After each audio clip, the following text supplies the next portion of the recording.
Près de 12% de toute l'eau douce qui s'écoule à la surface du monde coule ici, au Brésil.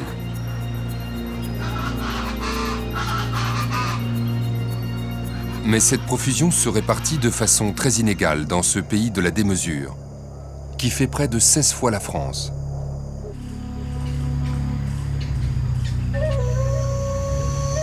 Dans les régions où elle abonde, l'eau entretient la plus extraordinaire réserve de biodiversité de la planète dans une étonnante variété d'écosystèmes.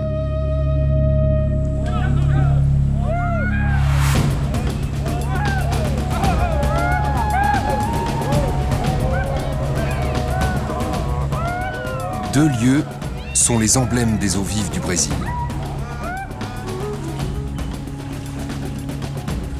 La région du Pantanal, la plus grande zone humide de la planète, et les chutes d'Iguaçu.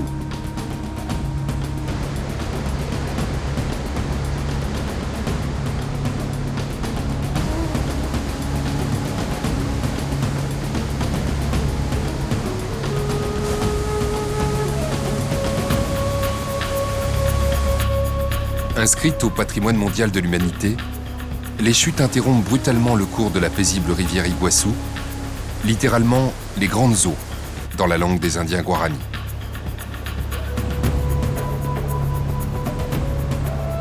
Elles sont les plus étendues du monde.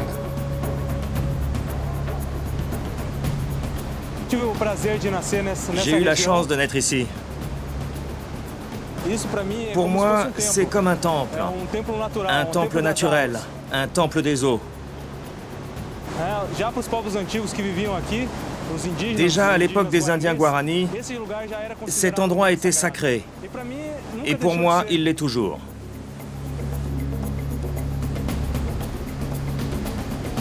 « 80% des chutes sont du côté argentin et seulement 20% du côté brésilien.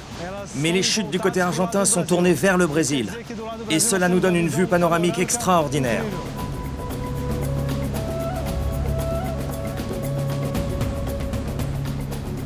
André Montero est guide. Il a travaillé sur l'écotourisme dans le parc national d'Iguaçu.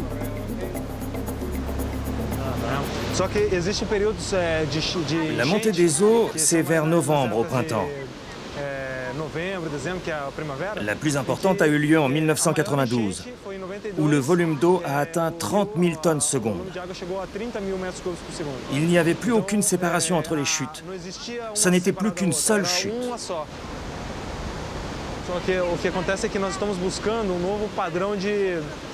On cherche à établir une nouvelle forme de visite, qui n'ait pas d'impact sur l'environnement. On aimerait que plus de gens encore viennent, mais il faut faire en sorte qu'ils puissent visiter les lieux sans que cela n'ait d'impact sur le parc national, ni sur la communauté.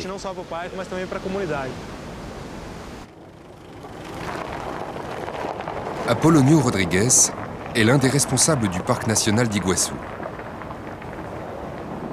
Iguaçu est le parc le plus visité du Brésil. Et les visites se concentrent autour des chutes. Donc, moins de 3% de la surface totale du parc sont concernés. Et tout le reste est destiné à la préservation.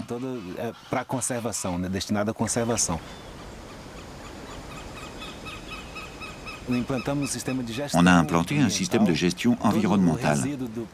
Tous les résidus sont triés très précisément et nous contrôlons en permanence la qualité de l'eau. Nous avons des voitures électriques, des bateaux à moteur 4 temps, moins polluants, et on travaille à l'implantation de structures moins agressives et plus en harmonie avec l'environnement.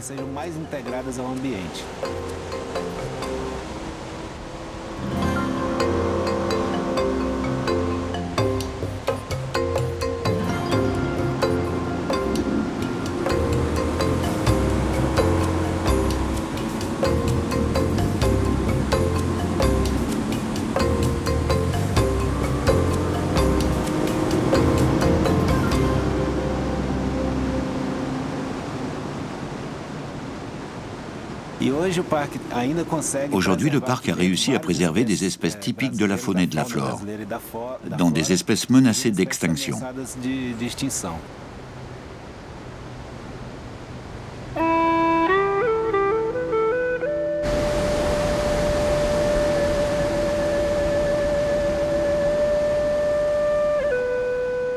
Les chutes ne sont qu'une infime partie du parc national d'Iguassou. Un domaine de 185 000 hectares de forêt primaire, plus ancienne encore que la forêt amazonienne.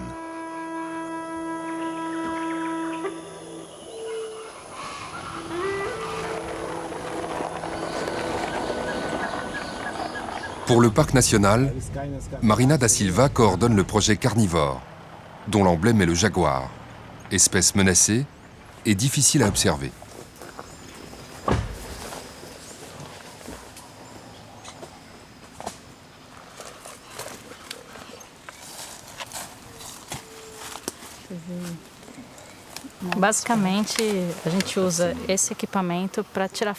On utilise cet équipement pour prendre en photo les animaux à l'état sauvage. Ce sont des capteurs de mouvement et de température. Et ça enregistre quel animal est passé et à quelle heure il est passé. C'est très important pour le travail que l'on fait avec les jaguars et les carnivores du parc.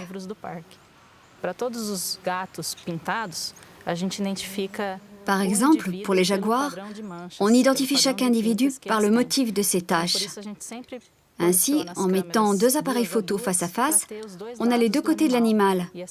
Et on peut alors savoir exactement de quel individu il s'agit.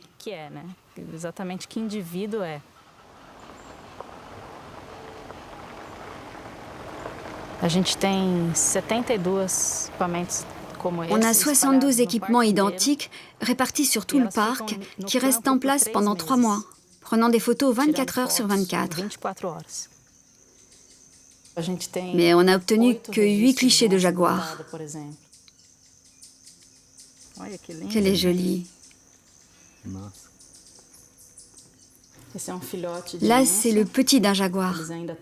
La mère et son petit sont encore ensemble, mais dans quelques mois, ils se sépareront.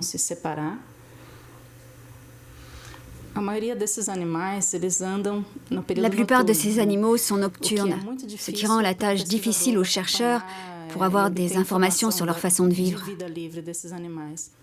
Les informations que cet équipement nous permet de rassembler sont fantastiques.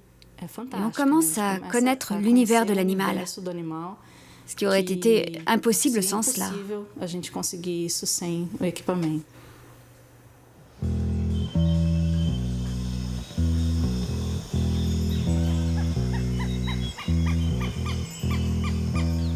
Plus au nord, dans l'immensité brésilienne, se tient un autre haut lieu du mariage de la terre et des eaux, le Pantanal.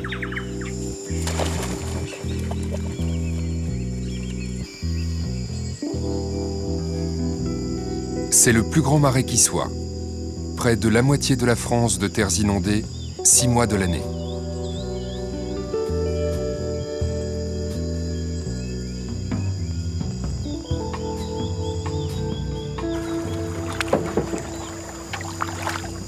Ailton Lara a été élevé au Pantanal.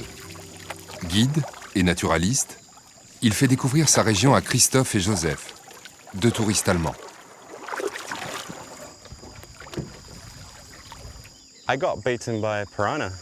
J'ai été mordu par un piranha une fois, en enlevant l'hameçon. Un plus gros peut vous couper le doigt car leurs mâchoires sont très puissantes.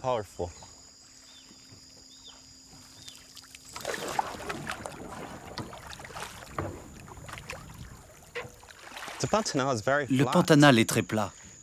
Sa pente ne varie que de 1 à 12 cm par kilomètre du nord au sud.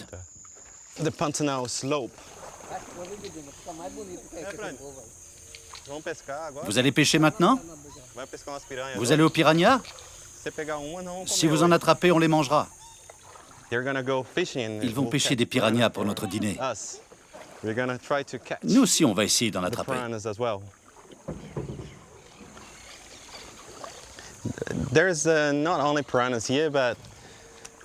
Il n'y a pas que des piranhas. Il y a 265 espèces de poissons au Pantanal.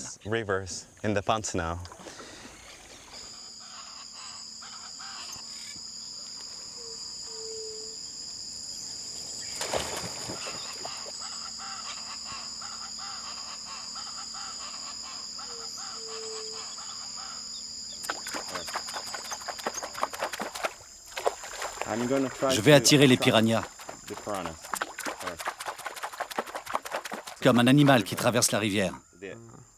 Ah, tu vois, j'en ai appelé un, ça a marché.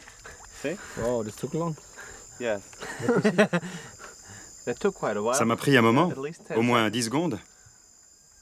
Je le ramène et je le tiens. Je vais t'enlever l'hameçon, parce que c'est assez dangereux. Il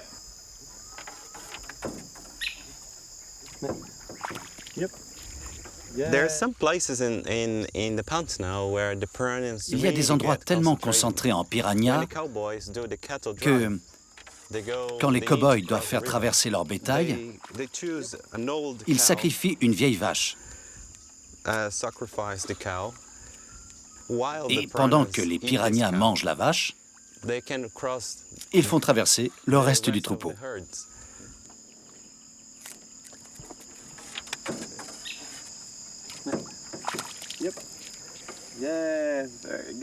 Très bien. Celui-ci est plus gros que l'autre. Pas mal. On a notre dîner.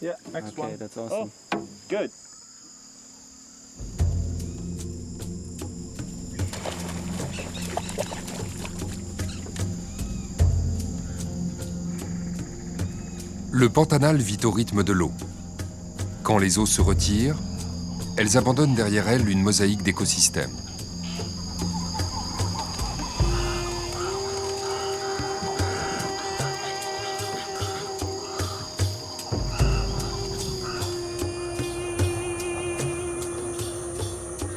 Il n'y a qu'en safari qu'on peut découvrir la région, en se déplaçant de lodge en lodge.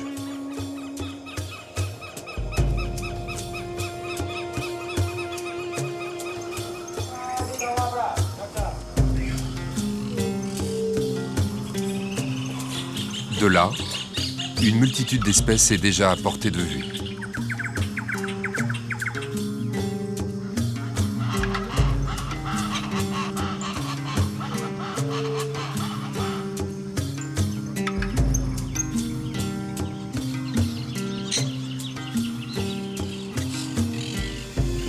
Qu'est-ce qu'on entend là?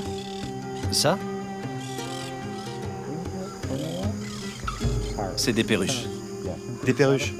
Et t'as vu là-bas?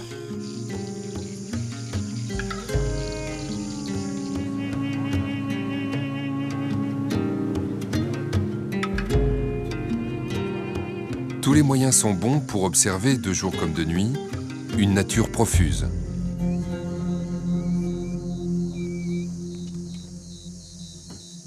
Un tapir. C'est le plus grand mammifère terrestre de l'Amérique du Sud en termes de poids. Il appartient à la famille des chevaux. Il est complètement herbivore et on le rencontre facilement au Pantanal.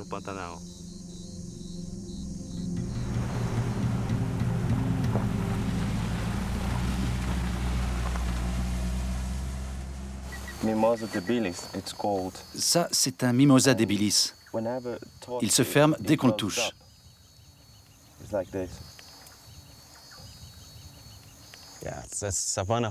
Une buse roussâtre.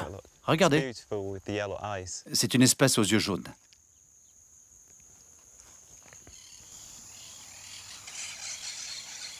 Savane, prairies, marais, forêts, rivières.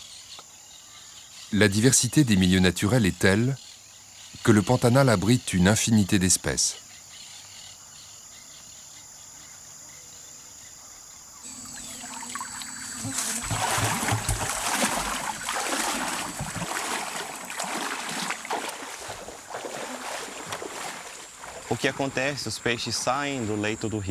Ce qu'il se passe, c'est que les poissons sortent du lit de la rivière et quand le niveau des eaux baisse, ces poissons restent prisonniers. Ils n'arrivent pas à revenir. Et chaque jour qui passe, ils se concentrent davantage, ce qui permet l'alimentation des autres animaux qui se nourrissent de poissons.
Maintenant, c'est une période, au mois d'avril, où les caïmans commencent à pondre des œufs.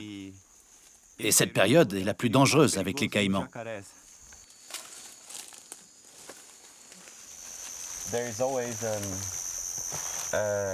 Il y a toujours un caïman par là. C'est que son nid ne doit pas être loin de la rivière. Il faut faire attention, car même si les caïmans passent leur temps dans l'eau, s'ils voient qu'on croise le chemin de leur nid, ils sortent pour le protéger.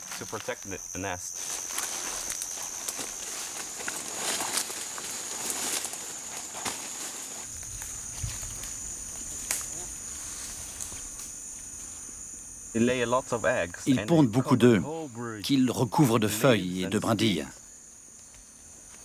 Et la fermentation des feuilles élève la température du nid.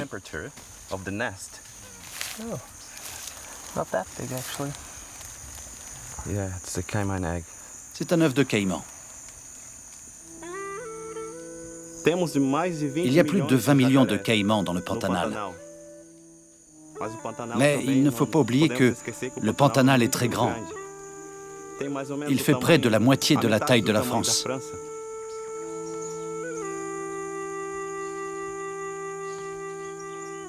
Les eaux qui inondent le Pantanal proviennent des hauts plateaux qui le surplombent.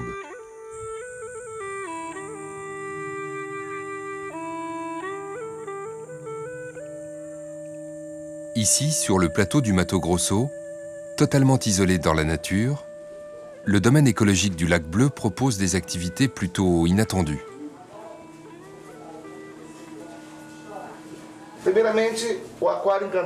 L'aquarium enchanté se trouve à 1000 mètres dans cette direction.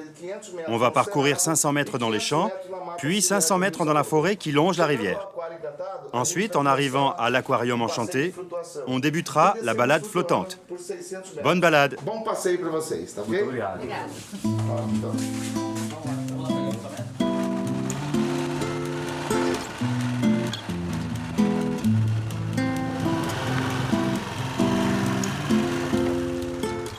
Toninho Campos est un précurseur du tourisme dans cette région du Mato Grosso.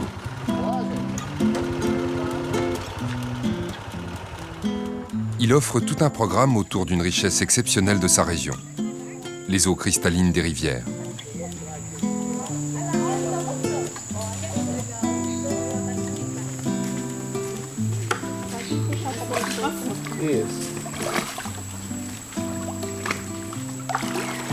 Tu ne dois pas poser le pied au fond. Il faut flotter à la surface.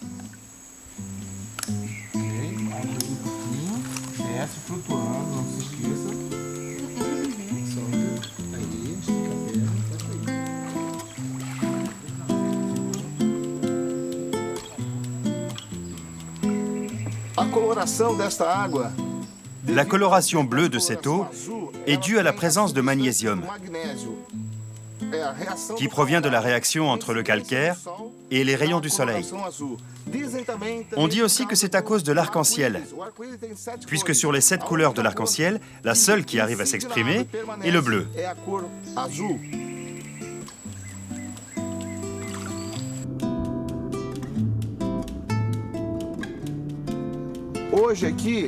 Aujourd'hui, avec le développement du tourisme, on demande aux gens, aux habitants d'ici comme aux touristes, de ne pas pratiquer une pêche prédatrice.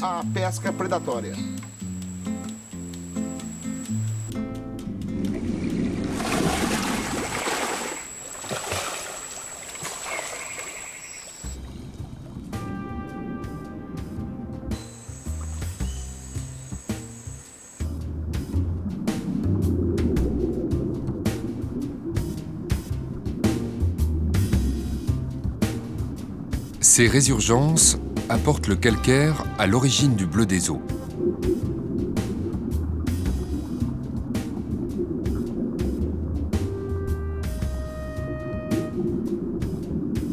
Aucun danger à se laisser porter par le courant, si l'on prend garde à ne pas poser le pied sur une raie d'eau douce.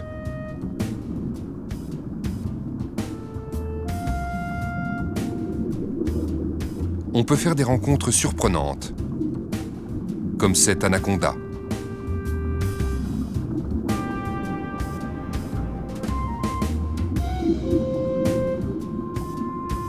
Ou alors ce serpent corail.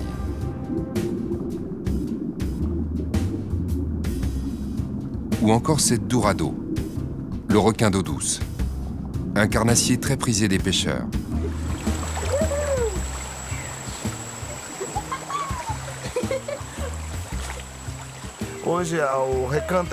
Le domaine du lac Bleu a été le premier endroit à faire de l'écotourisme dans cette région.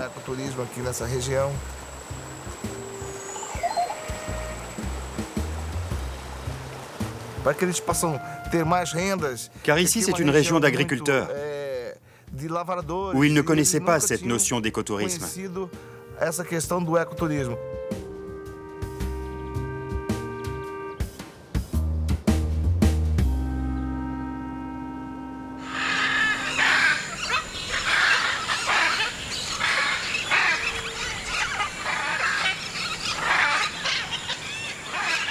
Autre attraction de la région, au coucher du soleil, le concert des haras.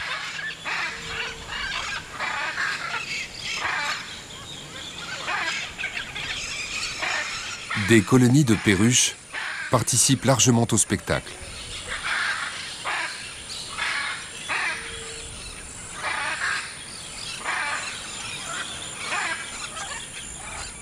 Mais le hara le plus recherché, c'est au Pantanal qu'on le trouve. Il s'agit du hara hyacinthe, qui peut vivre jusqu'à 60 ans.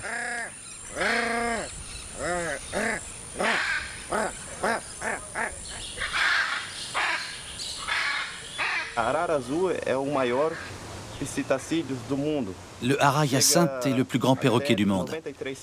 Il atteint 93 cm de la tête à la queue.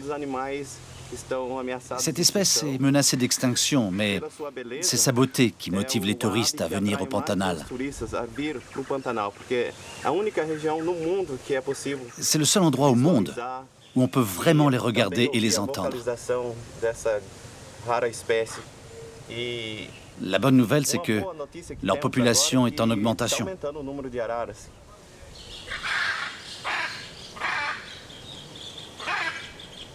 Le tourisme durable au Pantanal aide à la préservation. Aujourd'hui, on s'aperçoit qu'il y a plus d'animaux qu'avant.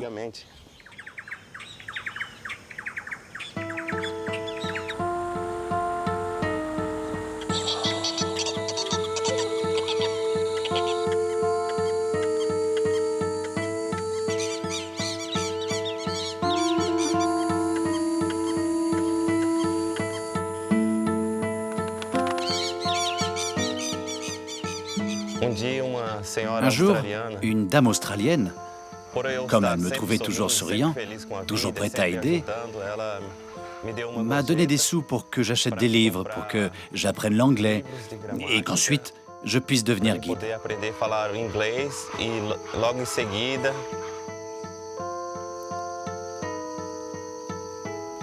C'est ce que j'ai fait.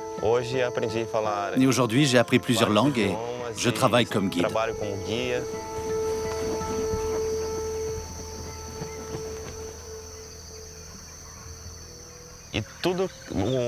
En fait, la plus grande partie de mes connaissances, je les ai acquises tout seul.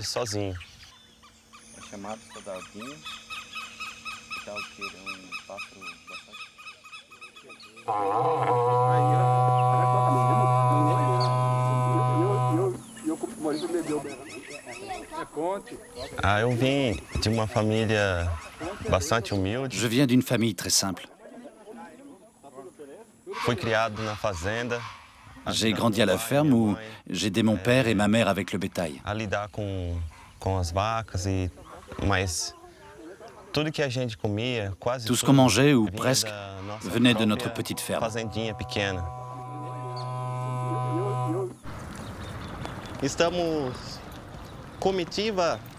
Et voici le convoi des cow-boys du Pantanal. Je les ai connus quand j'ai commencé à travailler comme guide de tourisme au Pantanal. en passant d'une auberge à l'autre. Et ces gens travaillent aussi maintenant dans l'écotourisme. Mais les revenus du Pantanal, c'est l'élevage.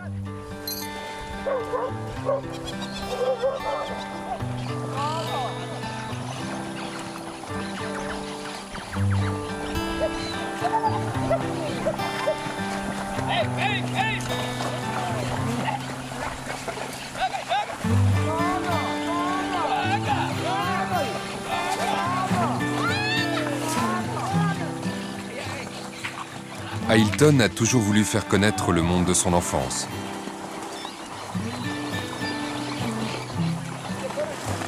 En faisant participer les éleveurs du Pantanal à ses circuits, il permet aux touristes d'approcher la vie solitaire des cow-boys des marais. Ils sont pratiquement les seuls habitants du Pantanal. Et ils en sont les gardiens.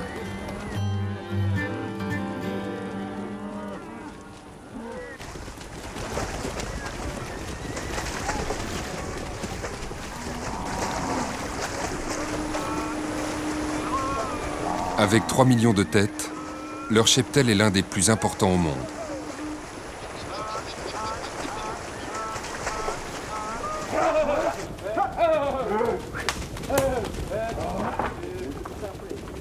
Seules les vaches brahmanes d'origine indienne ont su s'adapter au climat tropical, aux marais, à leurs caïmans.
Au Pantanal, on ne parle pas beaucoup, mais un peu comme les chevaux.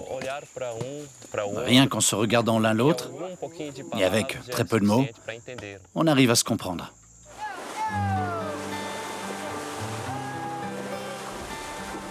Les cow-boys du Pantanal mènent leurs troupeaux sur des domaines de centaines de milliers d'hectares. Mais ils ne peuvent laisser le bétail dans un Pantanal inondé. Alors les transhumances s'adaptent au cycle annuel de montée et de descente des eaux. Elles peuvent durer 20 jours.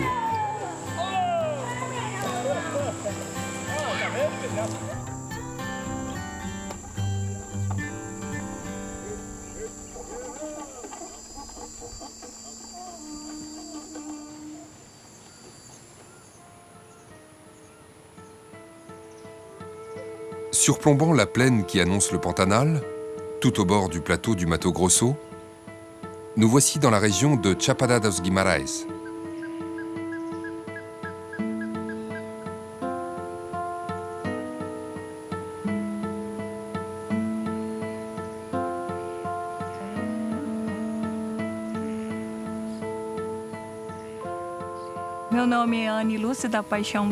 Je m'appelle Annie-Lucie da Paixão Brito. Je suis descendante d'Indiens, de Noirs et de Portugais. Une vraie Brésilienne, avec du sang bien mélangé.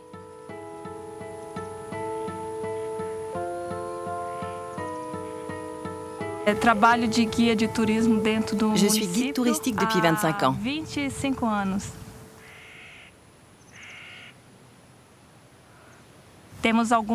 Les formations rocheuses que nous voyons sont des formations d'arénite.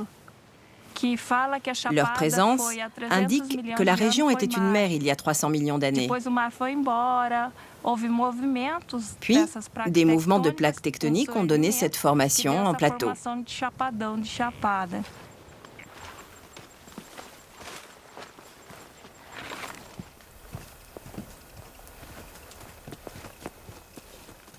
Sur un relief accidenté alternent une savane arborée et des bandes de forêt tropicale.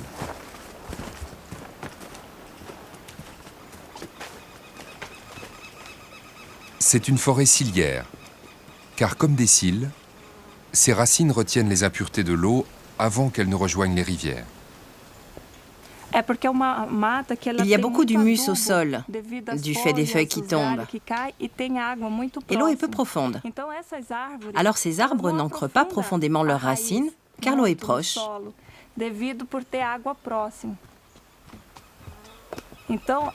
Donc, c'est un type de forêt où l'on voit souvent les arbres déracinés au sol. C'est différent des forêts d'Amazonie, où les arbres ont des racines bien plus profondes.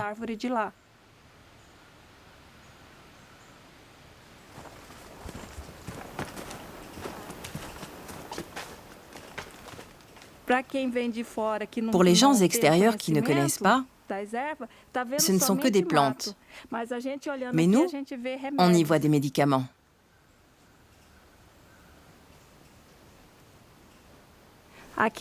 Voici la négramina.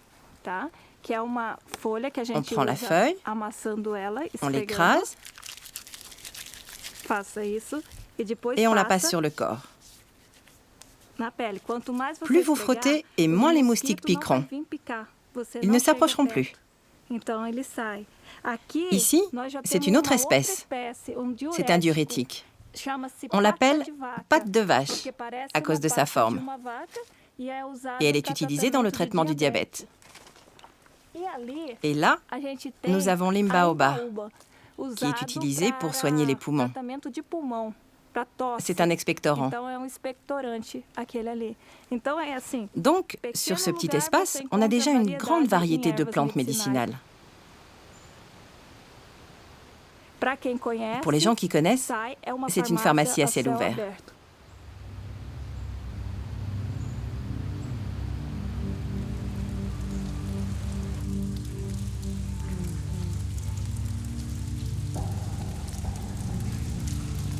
Cette grotte a été creusée par une rivière.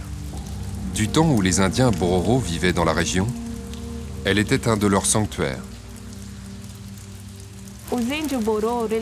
Les Bororo ont un rituel funéraire qui dure un mois. Après un mois, ils déterrent le mort, retirent la chair, nettoient et peignent les os. Puis, ils parent le crâne de plumes d'oiseaux. Ils mettent le tout dans une urne et on a trouvé dans cette grotte 3 urnes funéraires en argile. Donc, en leur hommage, on l'a appelé Aroejari, ce qui signifie, dans notre langue, la maison des âmes.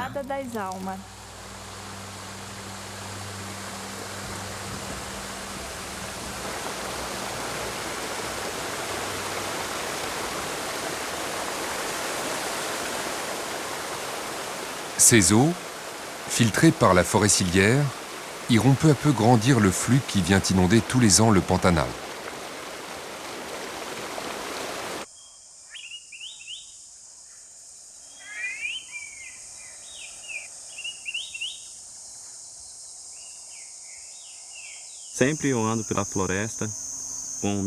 Je me balade toujours en forêt avec un micro pour essayer d'enregistrer divers sons d'oiseaux. Et j'utilise ensuite ce son pour les attirer et pouvoir étudier un peu plus leur comportement.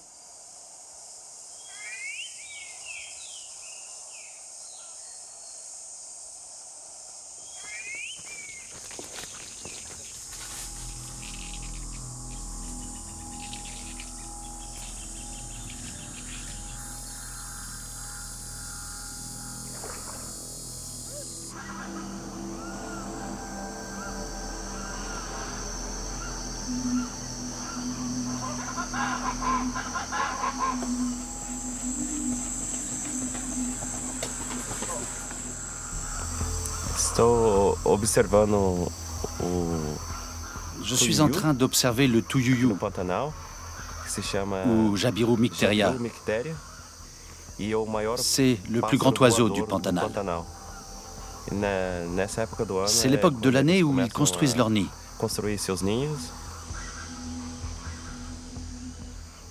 C'est l'oiseau symbole du Pantanal.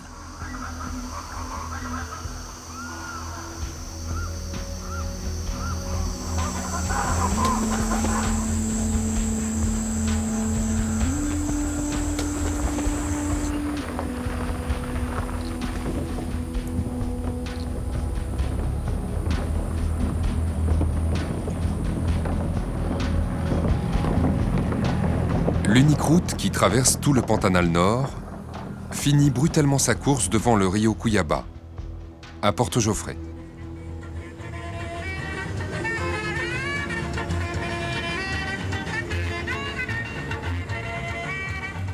Autre lieu de profusion du Pantanal, c'est ici le paradis de la pêche.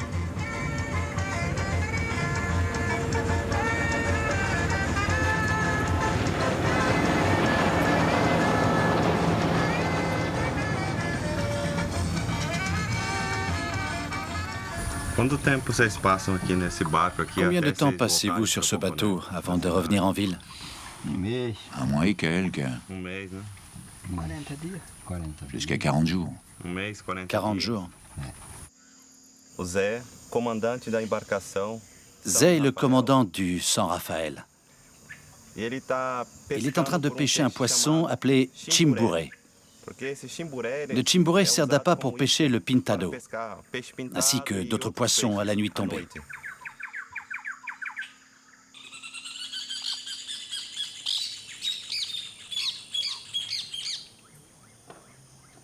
Zé dirige une équipe de 6 pêcheurs.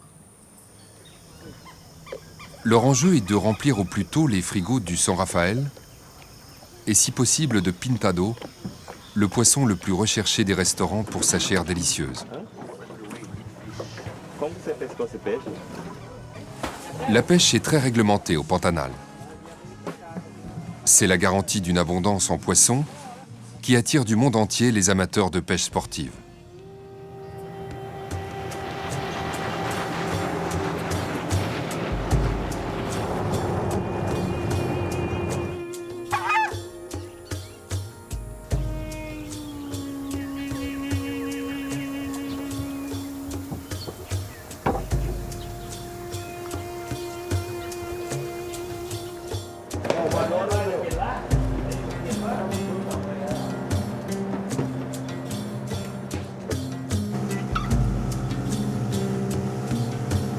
Porto Jofré, c'est aussi le meilleur endroit du Brésil pour espérer voir le jaguar.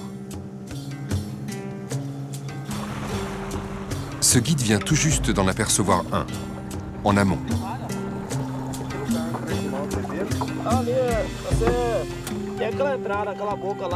Il faut que tu entres dans l'embouchure là-bas. Tu vois, là où il y a une île. Eh bien, juste après l'île, il y a cette courbe, tu vois.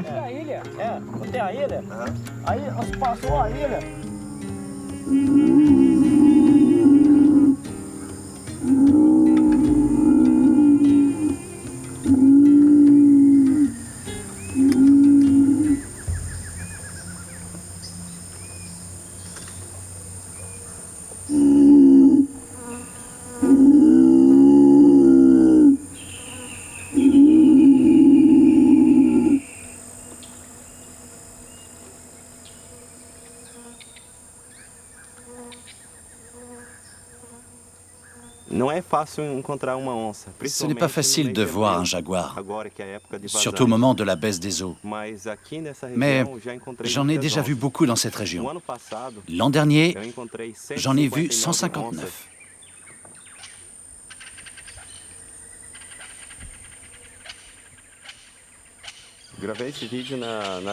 J'ai tourné cette vidéo à Porto Jofré, un des meilleurs endroits au monde pour le trouver. C'est le meilleur endroit, mais c'est vraiment très difficile d'en voir. Au Pantanal, il y a de 4000 à 7000 jaguars. C'est le plus grand félin du Nouveau Monde. Et il est très bien adapté à cette région inondée qu'est le Pantanal. alagadas do Pantanal.